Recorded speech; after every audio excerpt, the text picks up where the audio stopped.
How do you stay in a marriage once you learn the gifts she gave you belong to missing men? That's what happened to me, and it all started with a few innocent-looking boxes on my kitchen table. My brother Ethan, a detective who could spot a lie from across the street, brushed his fingers over the last box, slower than the rest. His jaw tightened in a way I'd never seen. I didn't say a word. I didn't want to know the truth, not really. I just wanted to believe my wife. He peeled the ribbon, tore the tape, lifted the lid. Something inside shifted under tissue paper. When he pulled it out, the color drained straight out of his face. The calm detective was gone. For the first time in my life, Ethan looked afraid. "Why didn't you show me these sooner?" "I'm calling the cops. And you're coming home with me tonight." His voice wasn't angry, it was hollow. And that scared me more than if he'd yelled. Because those boxes, they were gifts from my wife, Melissa. Sweet smiles, soft words, little surprises she slipped into my hands after dinner or before work. A watch. A tie bar. A fountain pen. Always with the same line, "You work too hard. You deserve something nice." I believed her. Because marriage is trust, right? Love blinds you enough to ignore the corners of the picture that don't fit. But the last box, the cufflinks engraved with initials that weren't mine, that was when the first crack formed. I laughed about it back then, teased her about the mix-up.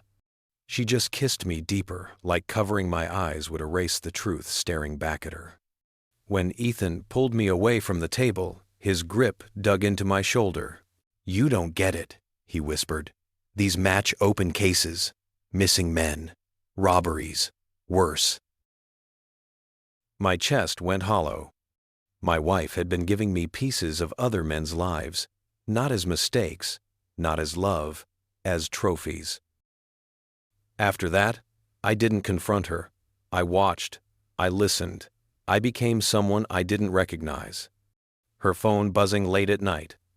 Her stepping outside with excuses that sounded thinner every day. The smell of unfamiliar cologne in her car. Fibers in the trunk. Receipts from pawn shops in town she'd never mentioned. Jewelry that wasn't hers. Missing pieces that didn't belong to either of us. I wrote everything down. Times, dates, places, building a map of the life she lived when she thought I wasn't looking. And through it all, I smiled, played the loving husband, kissed her forehead before she ran errands. Inside, I was unraveling thread by thread, and every thread pointed to the same truth. Melissa wasn't just unfaithful. She was dangerous. And I'd been her cover. The final break came when Ethan slid a file across his desk. Police reports, evidence logs, crime scene photos, items seized during investigations, the same watch, the same pen, the same cufflinks. All tied to men who had disappeared, husbands, fathers, lovers. Every trail had a shadow tracing back to her. I stared at the pages until the world narrowed into a tunnel. Her smile layered over faces of men who never came home. When I walked into our house that night, she was waiting in the kitchen, wine glass in hand, wearing that warm, harmless smile she used to soften any blow. "Rough day?" she asked. I didn't answer. I just set the file on the counter and stepped back. She reached for it, and as she read, I watched the mask slip slowly at first, then, all at once, the color drained. Her breathing stuttered. Where did you get this?" She tried to laugh it off, tried to act confused, tried every tone she'd ever used to bend me. Coincidence, mixed records, false reports, anything. "It's not what you think. Please, you have to trust me." Trust. That word hit like a blade, twisting slow.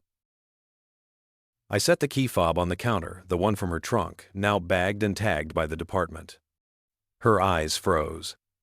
Her hands trembled. The rehearsed tears collapsed into real fear. "Please, Ray, this time, please." I stepped back, calm, detached. "The police will be here soon." She reached for me, begging, bargaining, unraveling, but I didn't move. I walked outside and sat on the porch as the sirens approached, the night air cold and clean for the first time in months. Inside, she screamed my name, said she loved me, said it was lies, said anything that might keep her world standing. But it was already gone. The officers led her out in cuffs. Her eyes found mine full of terror. Mine were empty. I didn't wave.